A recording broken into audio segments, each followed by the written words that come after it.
ಹಾಸ್ಟೆಲ್ಗಳಲ್ಲಿ ಹೊರಗುತ್ತಿಗೆ ಆಧಾರದಲ್ಲಿ ಕೆಲಸ ಮಾಡುತ್ತಿರುವ ನೌಕರರಿಗೆ ಕನಿಷ್ಠ 31,000 ವೇತನ ನಿಗದಿಗೊಳಿಸಬೇಕು ಮತ್ತು ಸಿಬ್ಬಂದಿ ಕಡಿತದ ಆದೇಶ ವಾಪಸ್ ಪಡೆಯುವುದು ಸೇರಿದಂತೆ ವಿವಿಧ ಬೇಡಿಕೆ ಈಡೇರಿಕೆಗೆ ಆಗ್ರಹಿಸಿ ನಗರದಲ್ಲಿ ನಡೆಯುತ್ತಿರುವ ಬೃಹತ್ ಉಪವಾಸ ಸತ್ಯಾಗ್ರಹ 8ನೇ ದಿನಕ್ಕೆ ಕಾಲಿಟ್ಟಿದ್ದು, ಅಧಿಕಾರಿಗಳು ಜನಪ್ರತಿನಿಧಿಗಳು ತಲೆ ಕೆಡಿಸಿಕೊಳ್ಳದ ಹಿನ್ನೆಲೆ ಪ್ರತಿಭಟನಾ ನಿರತರು ಜಿಲ್ಲಾಧಿಕಾರಿಗಳ ಕಚೇರಿಯ ಆವರಣದಲ್ಲಿಯೇ ಧರಣಿ ಮುಂದುವರಿಸಿ ಬೊಬ್ಬೆ ಹೊಡೆಯುವ ಮೂಲಕ ಆಕ್ರೋಶ ವ್ಯಕ್ತಪಡಿಸಿದರು.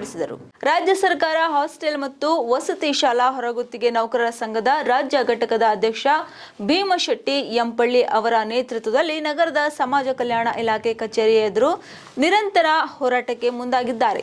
ಸತತ 25 ದಿನಗಳಿಂದ ಧರಣಿ ನಡೆಸುತ್ತಿದ್ದರು. ಅಧಿಕಾರಿಗಳು ಸಮಸ್ಯೆ ಆಲಿಸಿದ ಹಿನ್ನೆಲೆ ಕಳೆದ 8 ದಿನಗಳಿಂದ ಉಪವಾಸ ಸತ್ಯಾಗ್ರಹ ಆರಂಭಿಸಿದರು.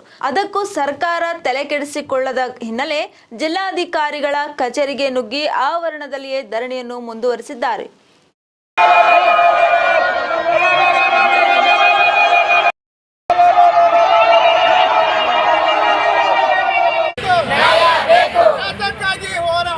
ನ್ಯಾಯಕ್ಕಾಗಿ